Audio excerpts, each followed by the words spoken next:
Pure Islamic mood کے ناظرین کو السلام علیکم۔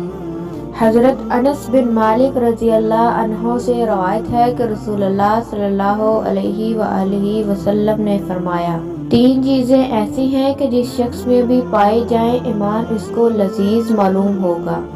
اسے ایمان میں مزہ آنے لگتا ہے، اللہ عز و جل اور اس کا رسول صلی اللہ علیہ وآلہ وسلم اسے ہر چیز سے زیادہ پیارے ہوں، اس کی محبت اور ناراضی خالص اللہ تعالیٰ کے لیے ہو، عظیم بھڑکتی آگ میں گر پڑنا اسے اللہ تعالیٰ کے ساتھ کسی کو شریک ٹھہرانے سے زیادہ پسند ہو۔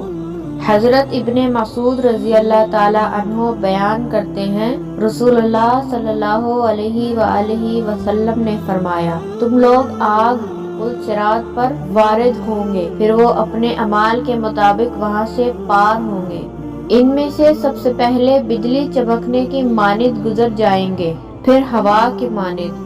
پھر تیز رفتار گھوڑے کی مانند، پھر سواری پر سوار کی مانند،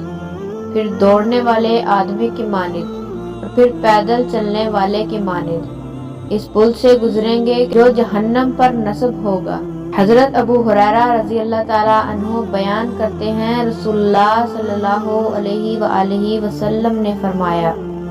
اللہ تعالیٰ نے فرمایا، میں نے اپنے صالح بندوں کے لیے جنت میں ایسی چیز تیار کر رکھی ہے جو نہ تو کسی آنکھ نے دیکھی ہے، نہ کسی کان نے سنی ہے، اور نہ ہی کسی انسان کے دل میں اس کا خیال گزرا ہے۔ اگر تم چاہو تو یہ آیت پڑھو،